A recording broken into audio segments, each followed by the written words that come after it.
Amén. Dios les bendiga, hermanos. Es un gusto esta tarde poder acercarnos una vez más hasta su hogar, hasta el lugar donde se encuentre, para continuar aprendiendo de la palabra del Señor. Esta tarde vamos a hablar de un tema muy importante y es la adopción. Y se refiere a la membresía en la familia de Dios, a ser parte de la familia de Dios. Así que de eso vamos a hablar esta tarde y para ello quiero invitarles a abrir la Biblia en el Evangelio de Juan, capítulo número 1, verso número 12 y 13. Dice la palabra del Señor, Juan capítulo 1, verso 12 y 13. Pero a todos los que le recibieron, a los que creen en él, les dio el derecho de ser hijos de Dios. Los hijos de Dios no nacen de la sangre, ni por deseos naturales o por voluntad humana, sino que nacen de Dios. Oramos, Padre, te agradecemos por la oportunidad que nos concedes de acercarnos a tu palabra y te pedimos que sea tu Espíritu Santo el que hable a nuestra vida, el que nos instruya, el que nos capacite, el que nos oriente, Señor, conforme el propósito que tienes para nosotros. Te suplicamos que nos hables. Te suplicamos que tu Espíritu Santo nos guíe hacia toda verdad. En el nombre de Jesús. Amén, Señor. Y amén. La adopción. Ese es el tema que vamos a hablar. Y al hablar de la adopción surge una pregunta. ¿Cuáles son los beneficios de ser un miembro de la familia de Dios? Esa es la pregunta que vamos a responder esta tarde. Y para ello recordemos que en la regeneración Dios nos da vida espiritual. Es a través de la regeneración que Dios nos da vida espiritual, una vida nueva en nuestro interior. Y en la justificación, Dios nos da una posición legal correcta delante de Él, delante de sus ojos, delante de su presencia. Pero en la adopción, Él nos hace miembros de su familia. Dios nos hace miembros de su familia. Por tanto, la enseñanza bíblica acerca de la adopción se enfoca mucho más sobre las relaciones personales que la salvación que Dios nos da y con sus hijos. A eso se refiere la adopción, a tener una nueva relación, a esa relación maravillosa entre la persona que ha sido regenerada, que ha sido justificada, esa relación personal, esa relación maravillosa con Dios y con aquellos que han sido lavados con la sangre de Cristo. A eso se refiere la adopción. Por lo tanto, al escudriñar las evidencias bíblicas de la adopción, vamos a comprender ese aspecto de relación personal con nuestro Dios y cómo es que esa relación personal con Dios se da. Pero podemos definir la adopción como una acción de Dios mediante la cual Él nos hace miembros de su familia. O sea, todo tiene que ver con Dios, es Dios quien nos hace miembros de su familia. Y cuando menciona ese aspecto de la adopción al comienzo de su evangelio, cuando dice, pero a todos los que recibieron, a los que creen en su nombre, les dio el derecho de ser hijos de Dios. O sea, pero es Dios el que obra, es Dios el que adopta. En consecuencia, los que no creen en Cristo no son hijos de Dios o adoptados en su familia, sino que son hijos de ira. Están reservados para la ira. Efesios capítulo 2, verso 3 dice, nosotros mismos éramos así. Obedecíamos los malos deseos de nuestra naturaleza y nos entregábamos a las perversidades de nuestras pasiones, y malos pensamientos. Por lo tanto, merecíamos ser castigados por la ira de Dios como todos los demás. O sea, nosotros merecíamos también ese castigo que está pesando sobre las demás personas que no son hijos de Dios. Pero además de ello, Efesios capítulo 2, verso 2 nos dice que somos hijos de ira. Hijos de desobediencia. Dice, vivían siguiendo la corriente de este mundo, obedecían los dictados del príncipe del imperio del aire, quien ahora mismo está operando en el corazón de los que se rebelan contra el Señor. Entonces, además de ser hijos de ira, también éramos hijos de desobediencia. En el capítulo 5, verso 6 de Efesios, Pablo les dice lo siguiente: no se dejen engañar por los que tratan de excusar estos pecados, porque por esos pecados el castigo de Dios viene sobre los que son desobedientes. Juan capítulo 8, verso 41 también nos da a conocer, porque aunque los judíos que rechazaron a Cristo trataban de afirmar que Dios era su Padre, Juan en el capítulo 8, verso 41 les dice: lo que ustedes hacen es lo que hace su Padre. Ellos le respondieron: nosotros no somos hijos que nacieron de prostitución. Nuestro Padre es solo uno y es Dios mismo. A lo cual Jesús les contesta: si en verdad Dios fuera su Padre, ustedes me amarían, porque vine de Dios y aquí estoy. No vine por mi propia cuenta, sino porque Dios me envió. ¿Por qué no entienden lo que les hablo? Porque no pueden aceptar mi mensaje. Ustedes son de su padre el diablo y quieren cumplir los deseos de él. Desde el principio el diablo ha sido un asesino y no se mantiene en la verdad porque no hay verdad en él. Él es mentiroso por naturaleza y por eso miente. Él es el padre de toda mentira. Eso lo encontramos en el Evangelio de Juan, capítulo número 8, verso 42 al 44. Las epístolas del Nuevo Testamento también dan testimonio repetidas veces del hecho de que nosotros somos hijos de Dios en un sentido especial. Somos miembros de la familia de Dios, somos miembros de esa familia maravillosa. El apóstol Pablo dice a los Romanos capítulo 8, verso 14 al 17, los hijos de Dios son los que se dejan conducir por el Espíritu de Dios. Ustedes no recibieron un espíritu que los haga esclavos del miedo. Recibieron el espíritu que los adopta como hijos de Dios y les permite clamar: Abba, Padre. Porque el Espíritu mismo le asegura a nuestro espíritu que somos hijos de Dios. Y como somos sus hijos, somos herederos. Herederos de Dios y coherederos juntamente con Cristo. Pero si compartimos su gloria, también hemos de participar de sus sufrimientos. Por lo tanto, si somos hijos de Dios, ¿estamos entonces relacionados unos con otros como miembros de su familia? Y sin duda que sí. Sin duda que así es.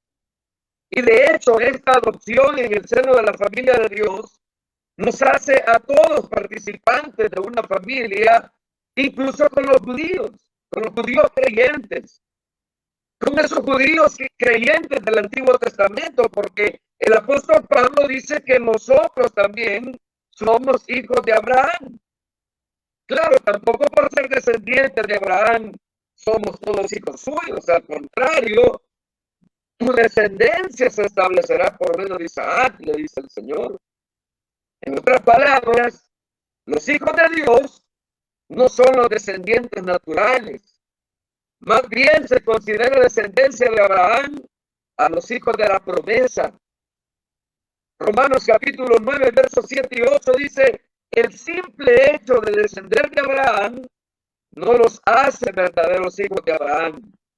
Por eso las escrituras dicen que las promesas se aplican solo a un hijo de Abraham, Isaac. Esto quiere decir que no todos los hijos de Abraham son hijos de Dios. Solo se les considera verdaderos hijos a los que lo son en cumplimiento de la promesa de Dios. O sea, los que son alcanzados a través de la fe. Y Pablo lo explica de una manera magistral en la carta a los Gálatas, en el capítulo 4, verso 28 y verso 31, cuando dice: ustedes, hermanos, al igual que Isaac, son los hijos que Dios prometió. Verso 31, así que, hermanos, no somos hijos de la esclava, sino somos hijos de la libre. Si lo vemos con referencia a 1 de Pedro, capítulo 3, verso 6, dice: Sara, por ejemplo, obedecía a Abraham y lo llamaba su señor.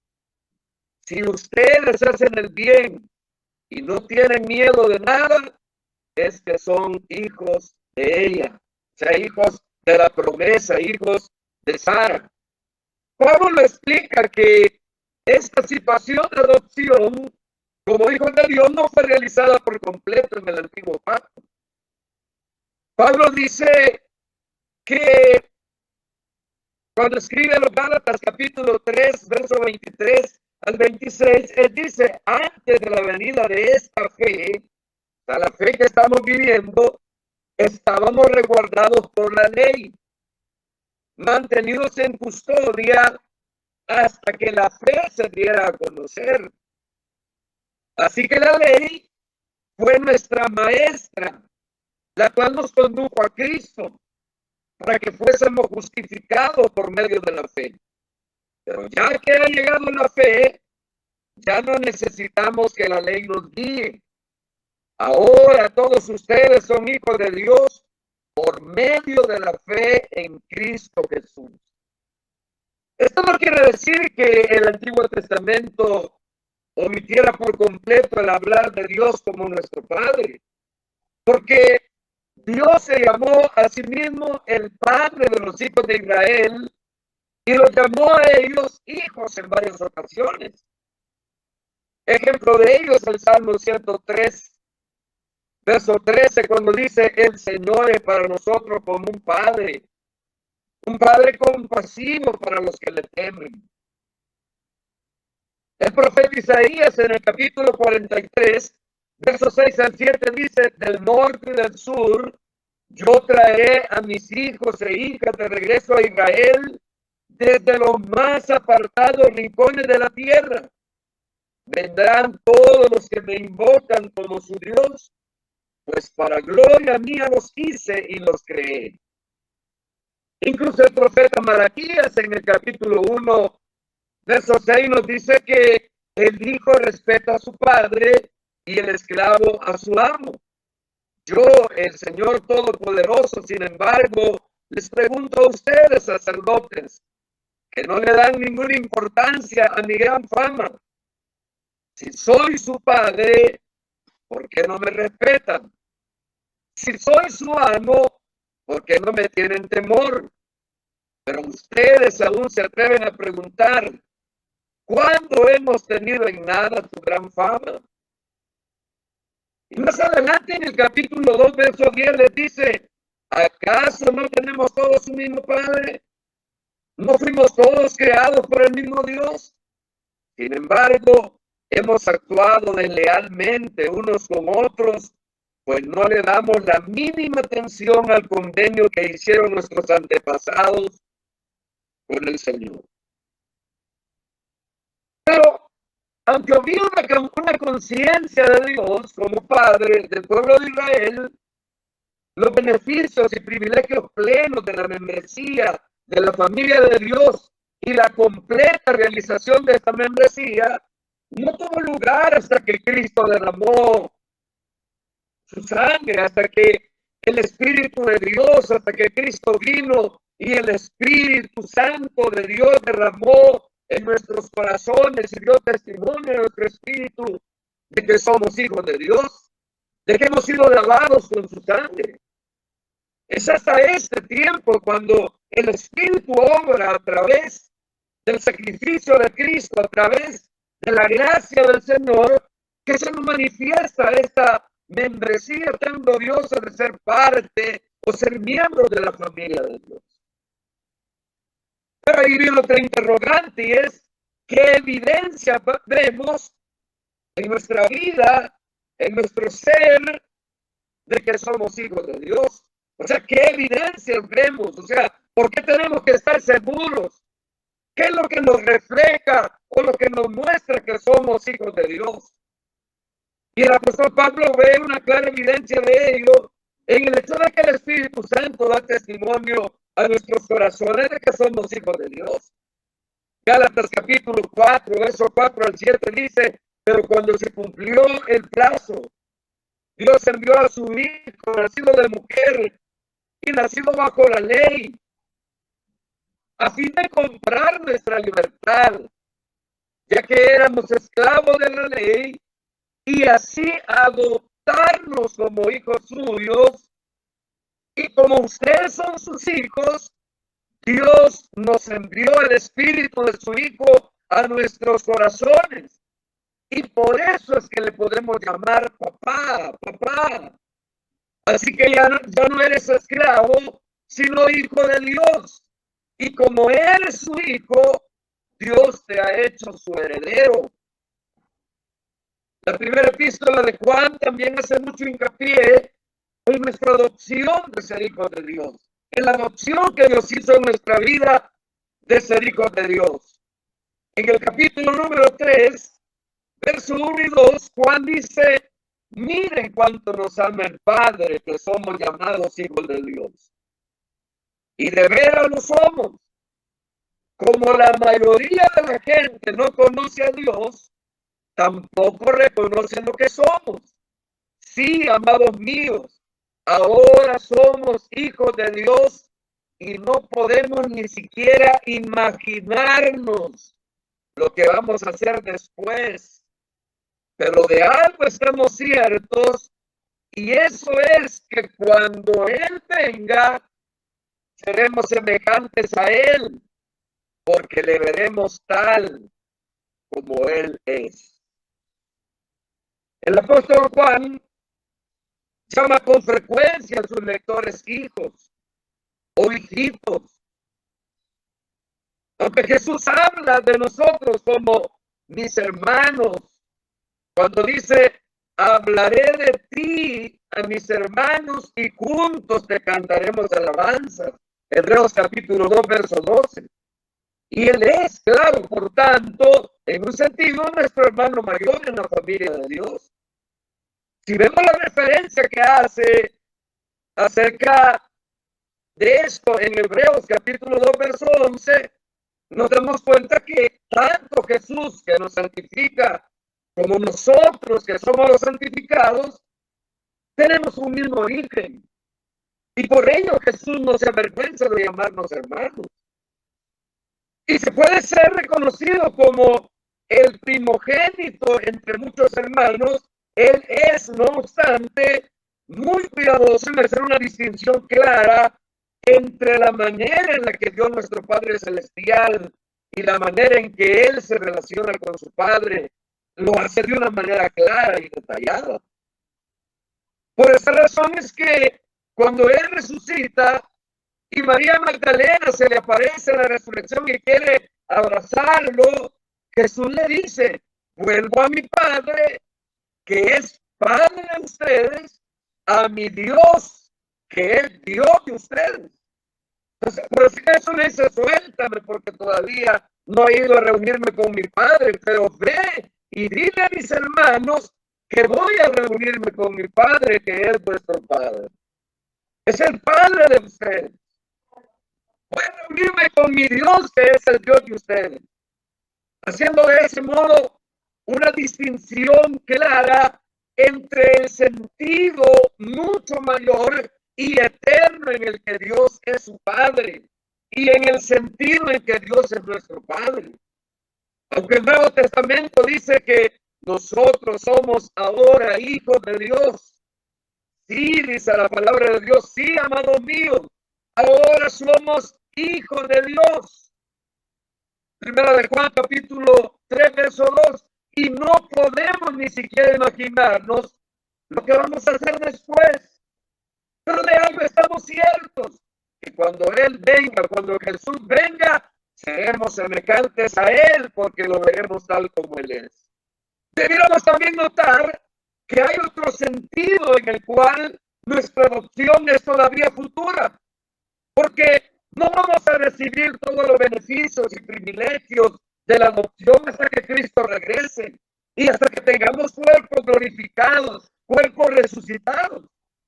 Y Pablo habla en respecto de ese sentido, lo hace en un sentido completo y futuro de nuestra adopción cuando dice a los Romanos capítulo 8, verso 23, que y no solo ella, a referirse a la naturaleza, sino que también nosotros, que tenemos los primeros frutos del Espíritu, gemimos en nuestro interior mientras esperamos ansiosamente el día de nuestra adopción, es decir, el día cuando nuestros cuerpos sean liberados. Entonces, Pablo ve aquí el recibimiento de los nuevos cuerpos de resurrección como el cumplimiento de nuestro privilegio de la adopción, hasta el punto de que se refiere a ello como un aguardamos nuestra adopción como hijos de Dios. O sea, Él ya nos adoptó, somos sus hijos, pero aguardamos todavía muchos más beneficios. Por lo tanto, la adopción sigue a la conversión y es el resultado de la fe salvadora. Podríamos pensar inicialmente que llegamos a ser hijos de Dios por la regeneración, puesto que la imagen de nacer de nuevo en la regeneración nos lleva a pensar de hijos que nacen en el seno de la familia humana. Pero el Nuevo Testamento nunca conecta la adopción con la regeneración. En realidad, la idea de la adopción es lo opuesto a la idea de nacer en una familia. Es totalmente opuesto.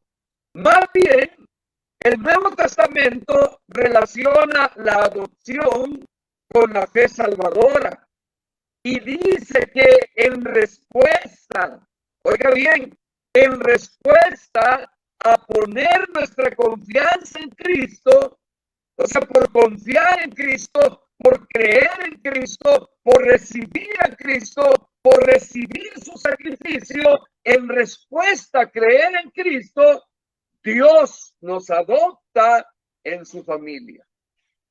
Dios nos adopta como sus hijos.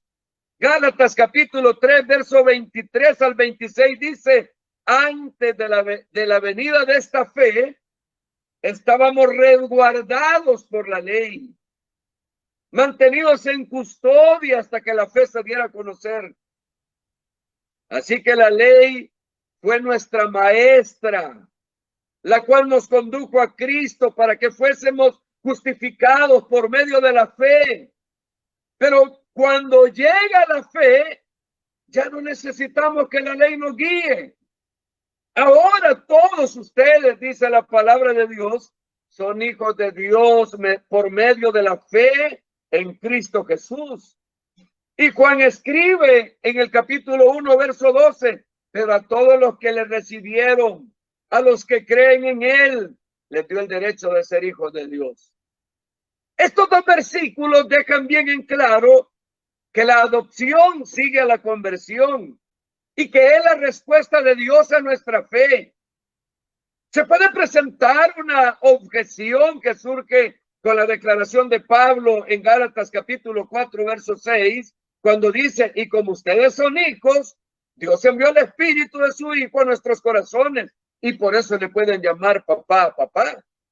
Alguien podría entender este versículo como queriendo decir que Dios primero nos adopta como sus hijos y después nos da el Espíritu Santo para producir la regeneración en nuestros corazones.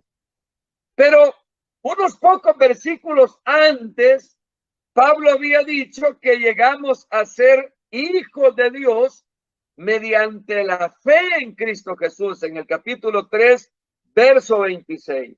Por lo tanto, la declaración que Pablo está dando en Gálatas, capítulo 4, verso 6, se entiende mejor no como una referencia a dar el Espíritu Santo en la regeneración, sino más bien como una actividad adicional del Espíritu Santo en la cual Él comienza a dar testimonio con nuestro espíritu y a asegurarnos de que somos miembros de la familia de Dios.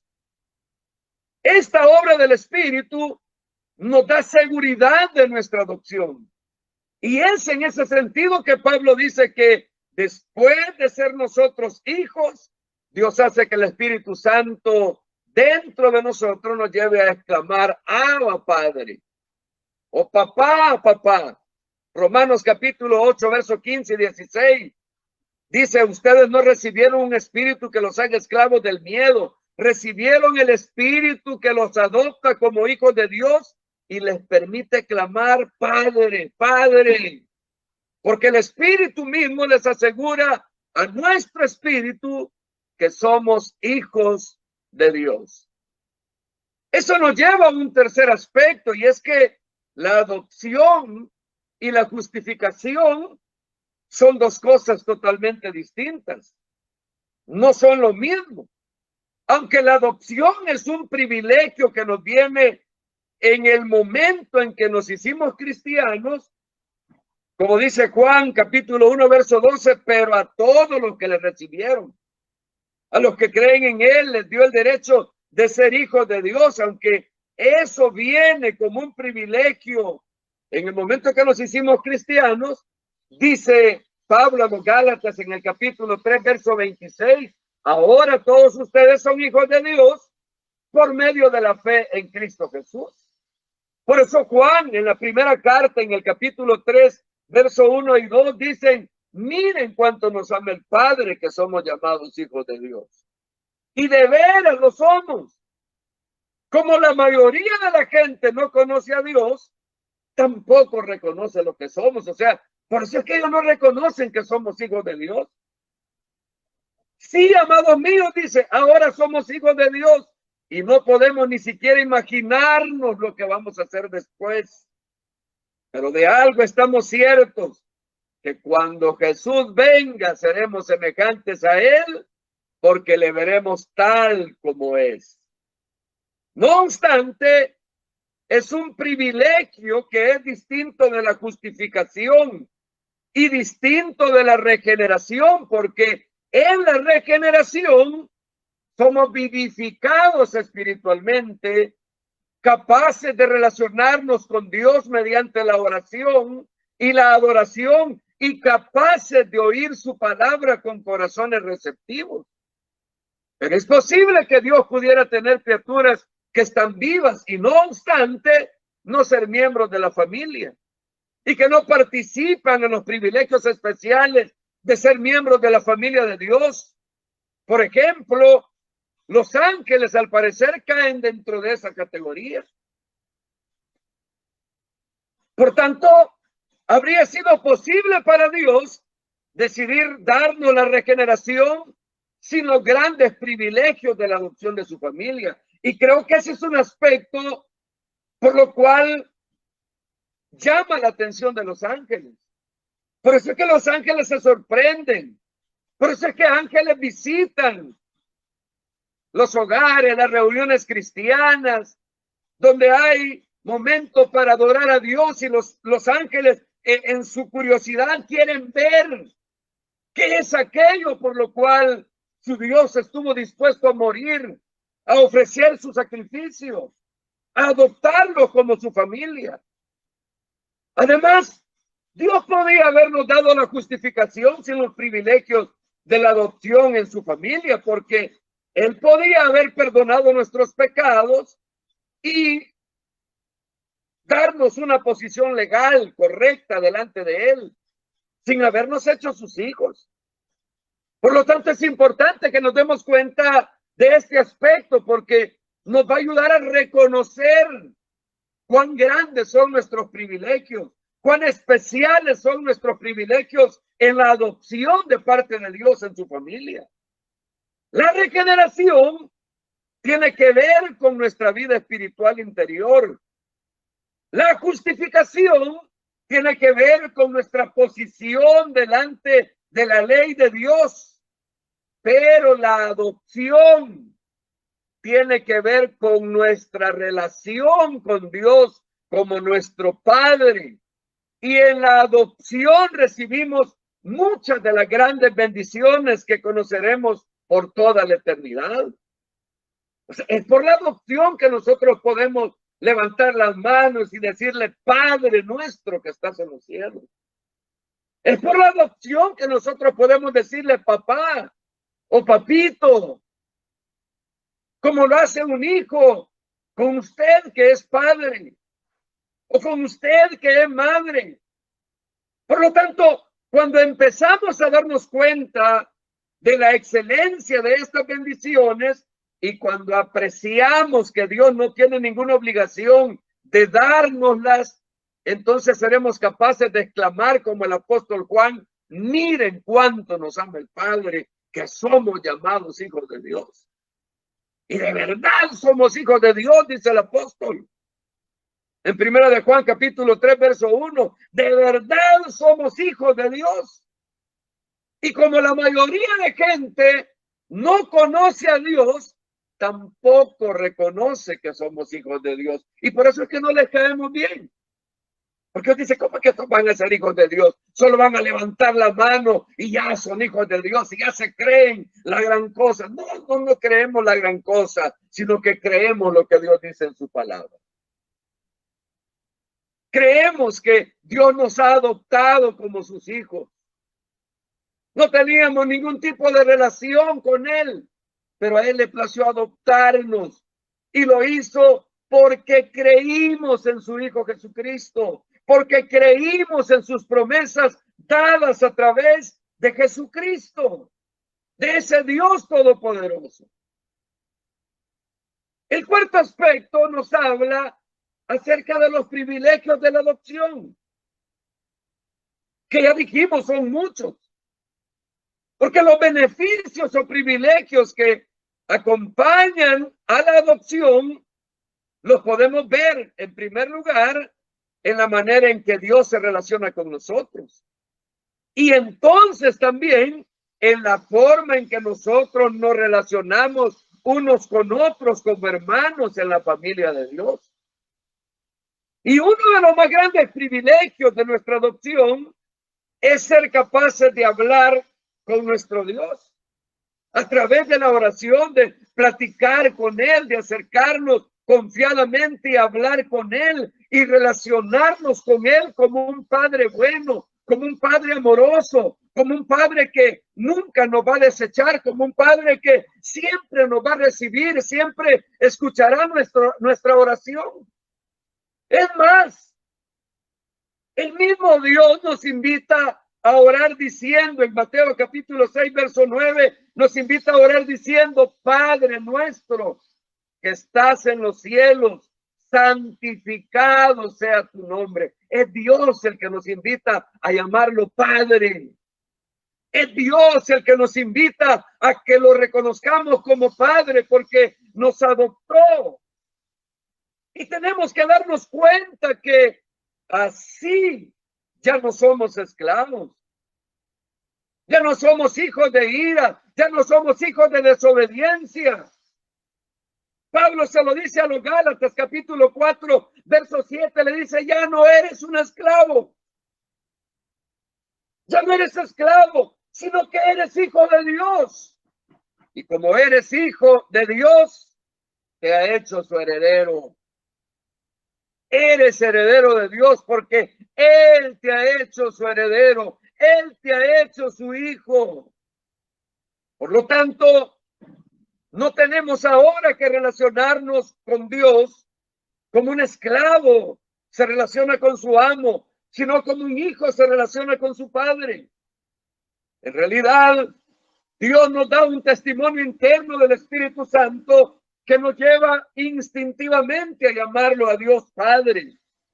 Romanos capítulo 8, verso 15 y 16 dice, en realidad, Dios nos da un testimonio interno del Espíritu Santo que nos lleva instintivamente a llamarlo Padre, porque no recibimos un espíritu que nos haga esclavos del miedo, recibimos el espíritu que nos adopta como hijos y permite que le llamemos Padre, Padre, porque el Espíritu mismo nos asegura a nuestro espíritu que somos hijos de Dios. Romanos capítulo 8, verso 15 y 16.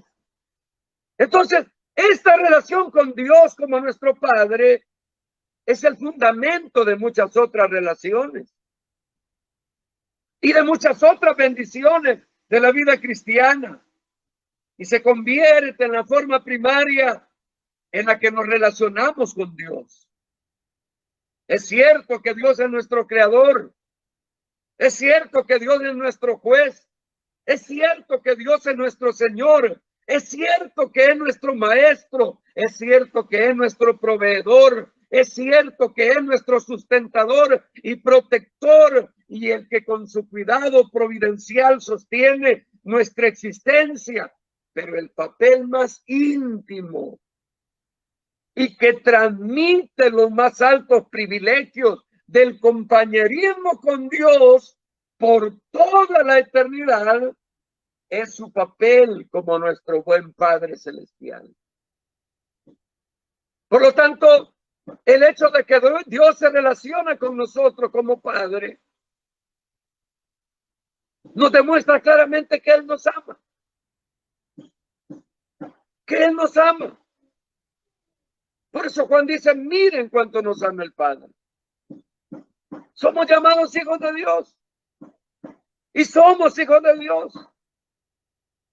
Nos muestra también que Él nos ama y además que Él nos comprende. El Salmo 103, verso 14 al 16 dice, tan compasivo es el Señor, porque Él sabe lo débiles que somos, sabe que somos polvo. Nuestros días en esta tierra son como la hierba, como la flor del campo que florece y muere, y que el viento se lleve y desaparece para siempre. Entonces, tan compasivo es nuestro Dios con los que le temen, como un padre lo es con sus hijos. Porque Él conoce nuestra condición. Sabe que somos polvo, sabe que somos barro. Pero además de eso, en tercer lugar, Él cuida de nuestras necesidades. Mateo 6:32 dice, los paganos son los que siempre se andan preocupando de estas cosas. Recuerden que su Padre Celestial sabe lo que ustedes necesitan. El que no es hijo se preocupa por la comida, por la bebida, por el vestido, por todos los aspectos temporales, por todas sus necesidades. Pero para nosotros que somos sus hijos, o sea, es igual, hermano, que un padre terrenal responsable. Un padre terrenal responsable sabe qué es lo que necesita su familia en la casa y lo provee y suple para las necesidades de su familia.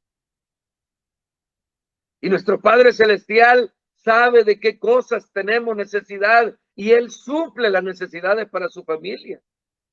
Además, en su papel como nuestro Padre, Dios nos da muchos dones. Mateo capítulo 7, verso 11 dice, pero si ustedes que son malos saben dar buenas cosas a sus hijos, cuanto más su Padre Celestial que está en los cielos dará buenas cosas a los que se las pidan.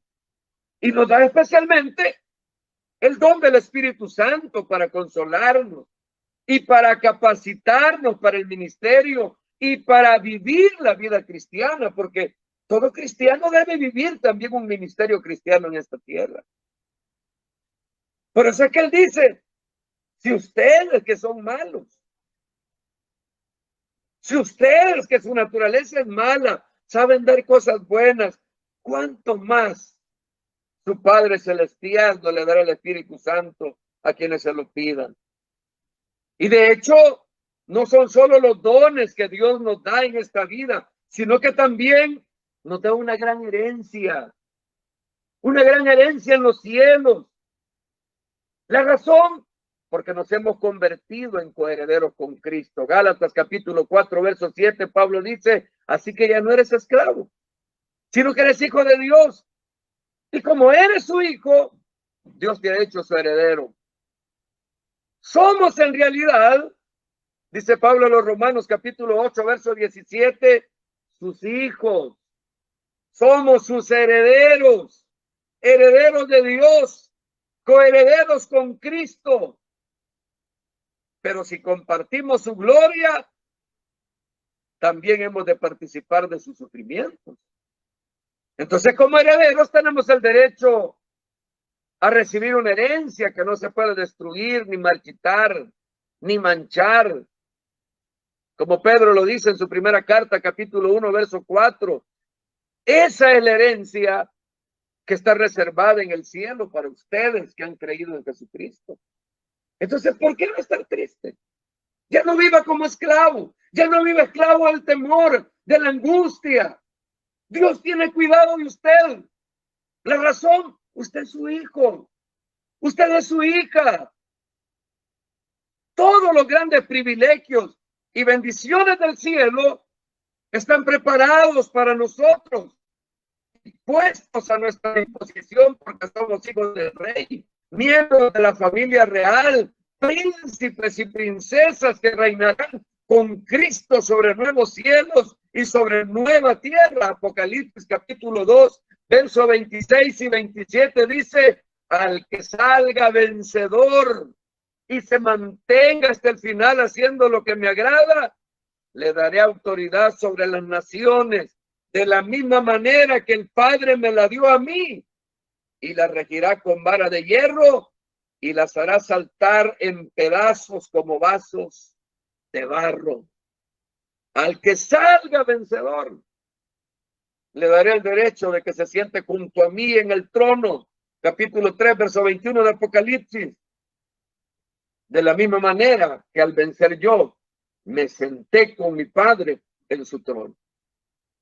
Entonces, como un anticipo de este gran privilegio, los ángeles son incluso enviados ahora para ministrarnos y servirnos. Hebreos capítulo 1, verso 14. ¿Acaso no se dedican todos los ángeles a servir a Dios? ¿Acaso no los envía Dios para que ayuden a los que recibirán la salvación? Es en este contexto que las relaciones con Dios como nuestro Padre Celestial, que entendemos la oración que Jesús les dijo a sus discípulos que hicieran a diario. En Mateo capítulo 6, verso 9 al 12, Jesús les dijo a sus discípulos, ustedes oren así. Padre nuestro que estás en los cielos, santificado sea tu nombre. Venga tu reino y cúmplase en la tierra tu voluntad, como se cumple en el cielo.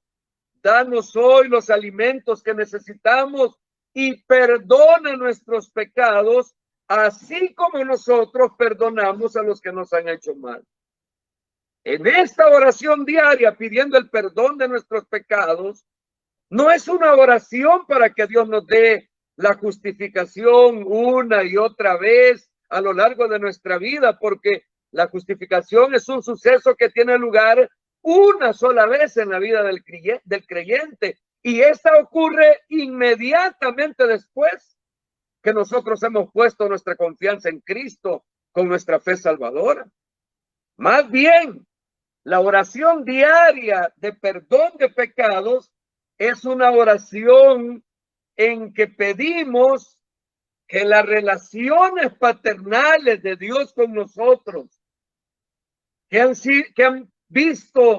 se han visto interrumpidas por algún pecado, sean restauradas y que Él se relacione una vez más con nosotros como un padre que se deleita con los hijos que ama. La oración de perdónanos nuestras deudas es, por tanto, una oración en la que no nos relacionamos con Dios como el juez eterno del universo, sino con el Dios como nuestro Padre. Es una oración en la que buscamos restaurar nuestra comunión con nuestro Padre que había quedado interrumpida por causa del pecado. Primera de Juan, capítulo 1, verso 9, dice, pero si confesamos a Dios nuestros pecados, Él, que es fiel y justo, nos perdonará y nos limpiará de toda maldad. En el capítulo 3, verso 19 al 22 dice, así sabremos a ciencia cierta que somos de la verdad y nos sentiremos seguros ante la presencia de Dios. Y aunque la conciencia nos acuse, Dios es más grande que nuestro corazón y Él sabe todas las cosas.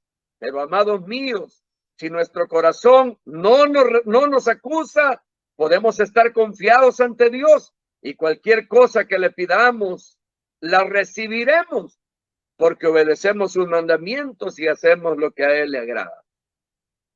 Otro beneficio de la adopción es también el privilegio de ser dirigido por el Espíritu Santo. Pablo indica que este es un beneficio moral, pues de ese modo el Espíritu Santo pone en nosotros el deseo de obedecer a Dios, el deseo de vivir conforme a su voluntad. Romanos capítulo 8, verso 14, él dice, los hijos de Dios son los que se dejan conducir por el Espíritu Santo. ¿Usted es hijo de Dios? Ahí está claro que para ser hijo de Dios dice que los hijos de Dios son los que se dejan conducir por el Espíritu de Dios. Y nos da esto como una razón por la que los cristianos debieran dar muerte a los malos hábitos del cuerpo por medio de la obra del Espíritu Santo, obrando en cada uno de ellos, como dice el verso 13. Y note que el por qué al comienzo del versículo 14, porque él ve al Espíritu Santo como dirigiendo y guiando a los hijos de Dios en los caminos de la desobediencia. Otro privilegio de la adopción en el seno de la familia de Dios, aunque nosotros no siempre lo reconocemos como un privilegio, es el hecho de que Dios nos discipline como sus hijos. O sea, la disciplina no nos gusta, pero ese es un privilegio. Dice Hebreos capítulo 12, versos 5 y 6, ¿acaso han olvidado ya las palabras de aliento que como a hijos se les dirige? Hijo mío, no tomes como algo sin importancia la disciplina del Señor, ni te desalientes cuando te reprenda, porque el Señor disciplina a los que ama y azota a todo aquel a quien recibe como hijo. Ese es un privilegio grandísimo, hermano. Pero si usted vive en pecado, usted cree que es cristiano, usted cree que es hijo de Dios y vive en pecado y vive fallando constantemente a Dios, pero no viene disciplina, lo más seguro es que no es hijo de Dios. Citando el Proverbio, capítulo 3, verso 11 y 12, dice, hijo mío, no desprecies la corrección del Padre, ni te enojes cuando te reprenda, pues el Señor corrige al que ama, así como el Padre corrige al hijo que es su alegría. Esa fue la cita bíblica que Jesús tomó, o que toma el escritor a los hebreos para darnos a conocer esta verdad. Por lo tanto, el autor de Hebreos explica, los malvados perecen y allí acaba todo para ellos, pero los hijos de los justos siguen firmes. El hombre bueno se preocupa por el bienestar de sus animales, pero el hombre malo es cruel. Proverbio capítulo 12, verso 7 y verso 10. Así como los hijos terrenales crecen en obediencia y rectitud cuando son disciplinados debidamente por sus padres terrenales, nosotros también crecemos en la justicia, en la santidad, cuando somos disciplinados por nuestro Padre Celestial. Relacionado con la disciplina paternal de Dios está el hecho de que como hijos de Dios y coherederos con Cristo, tenemos el privilegio de participar tanto en sus sufrimientos como en la subsiguiente gloria. Así también, Dios nos concede el privilegio de caminar por la misma senda que Cristo anduvo, soportando el sufrimiento en esta vida a fin de que podamos recibir gran gloria en la vida venidera. Es lo que Pablo le dice a los Romanos, capítulo número 8, verso 17.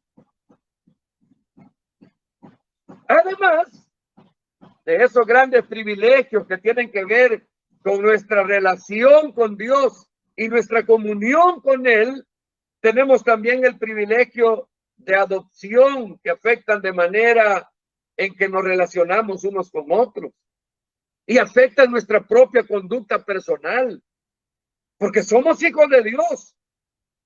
Nuestra relación unos con otros debe ser mucho más profunda y más íntima que las relaciones que tienen los ángeles. Por ejemplo, porque todos nosotros somos miembros de una familia.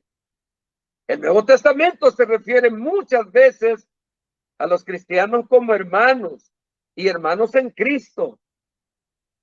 Romanos capítulo 1, verso 13 dice, quiero que sepan, hermanos. Romanos capítulo 8, verso 12 dice, así que, amados hermanos. Primera de Corintios capítulo número 1, verso 10 dice, pero amados hermanos. Primera de Corintios capítulo 6, verso 8 dice, más doloroso es que ustedes mismos cometan agravios y defrauden a otros hermanos. Santiago también lo dice en el capítulo 1, verso 2, hermanos míos, que les dé gran alegría cuando pasen por diferentes pruebas. Mateo 12:50 dice, el que obedece a mi Padre que está en los cielos, ese es mi hermano, mi hermana y mi madre. Romanos capítulo 16, verso 1 dice también, le recomiendo a nuestra hermana Febe. O sea, se refiere como hermanos. Habla de hermanos.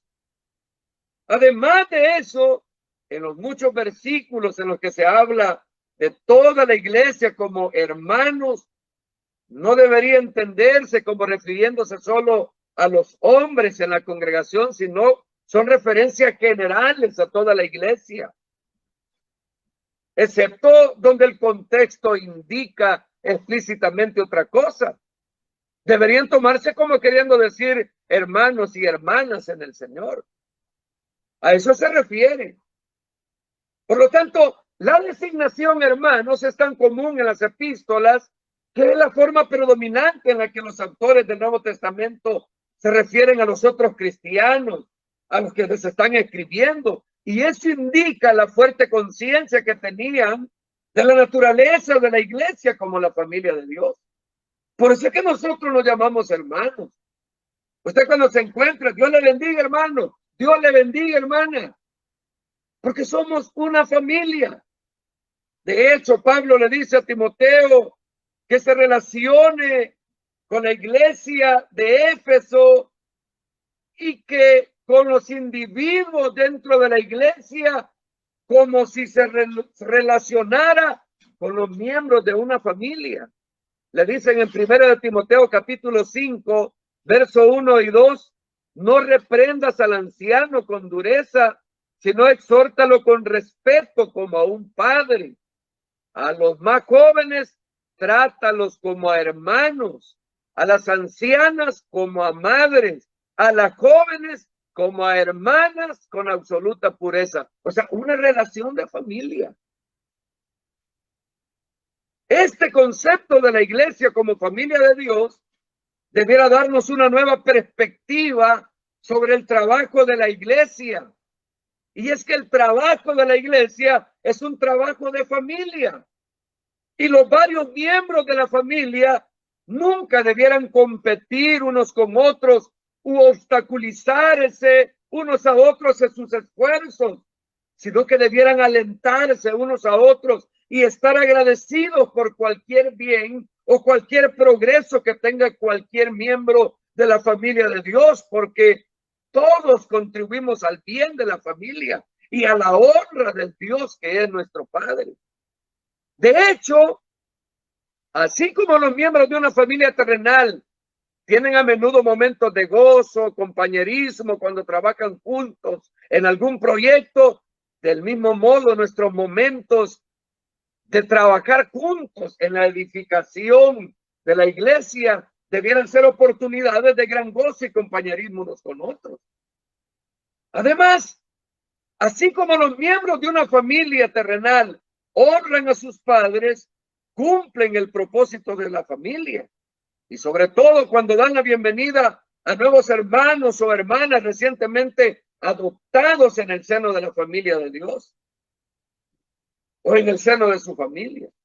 Nosotros también debiéramos dar la bienvenida a los nuevos miembros de la familia de Cristo con gozo y con amor. Otro aspecto de nuestra membresía en la familia de Dios es que nosotros, como hijos de Dios, debemos imitar a nuestro Padre que está en el cielo en toda nuestra conducta. Pablo dice a los Efesios capítulo 5, verso 1, por tanto, imiten a Dios como hijos amados. Pablo les hace eco de este mismo tema cuando dice, sean hijos de obediencia. O Pedro, perdón, sean hijos de obediencia. No hagan todas las cosas malas que hacían antes, cuando vivían sin conocer a Dios. Por lo tanto, tanto Pedro como Pablo se dan cuenta de que es natural para los hijos limitar a sus padres terrenales. Y ellos apelan a ese sentido natural que tienen como hijos con el fin de recordarnos que como hijos de Dios debemos imitar a nuestro Padre Celestial. Y en verdad eso debiera ser algo que nosotros quisiéramos hacer y debemos deleitarnos en ellos. Porque si Dios nuestro Padre en el cielo es santo, nosotros debiéramos ser santos, debiéramos ser hijos obedientes. Cuando caminamos por sendas de conducta recta, honramos a nuestro Padre Celestial y le glorificamos. Cuando actuamos en forma que son gratas a Dios, debemos hacerlo con el fin de que otros brillen, de que otros sean alcanzados. Por eso Mateo capítulo 5, verso 16 dice, así dejen ustedes brillar su luz ante toda la gente, que las buenas obras que ustedes realicen brillen de tal manera que la gente adore al Padre Celestial. Por lo tanto, Pablo anima a los filipenses a mantener una conducta pura delante de los incrédulos. En el capítulo 2, verso 15 les dice, para que nadie pueda reprocharles nada y sean hijos de Dios sin culpa en medio de gente mal y perversa, entre esa gente ustedes brillan como estrellas en el firmamento. En verdad, un modelo coherente de conducta moral es también una evidencia de que somos de verdad hijos de Dios. Juan dice en Primera de Juan capítulo 3 verso 10, y con esto voy a terminar, uno puede saber quién es hijo de Dios y quién es hijo del diablo. El que no practica la justicia ni ama a su hermano demuestra que no es hijo de Dios. Oremos al Señor. Padre, te damos gracias porque en tu misericordia nos das este regalo, nos das este privilegio. A pesar de ser malos, a pesar de haberte tratado mal, de habernos burlado de tu evangelio, de no haber creído cuando por primera vez quizás se nos presentó el evangelio, cuando escuchamos algo de ti, tú pasaste por alto esos aspectos, nos perdonaste, nos salvaste y además de ello nos adoptaste como tus hijos.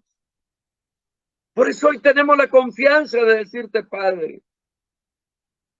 Los israelitas no entendían esa relación, pero nosotros la entendemos gracias al Espíritu Santo que mora en nosotros y que nos guía a tener esa confianza y esa seguridad de que somos tus hijos y que podemos decirte, Padre nuestro que estás en los cielos. Y podemos tener esa relación íntima porque somos miembros de tu familia. Porque somos miembros de tu familia, Señor. Porque tú nos adoptaste como miembros de esa familia preciosa. Gracias, Señor, en el nombre de Jesús. Y usted, que no es miembro de la familia de Dios, usted puede serlo a partir de hoy. Si tan solo le permite al Espíritu Santo que le regenere y cree con esa fe salvadora que Jesucristo es el Hijo de Dios y usted le recibe en su corazón, Dios perdonará sus pecados, le dará la salvación y le adoptará como su hijo. Hoy puede acercarse a él, pídale que le perdone sus pecados y que le reciba como su hijo. Él le está esperando con los brazos abiertos. Venga Jesús hoy. Él quiere perdonarle e incluirle, adoptarle en esa familia maravillosa. Dios les bendiga a todos.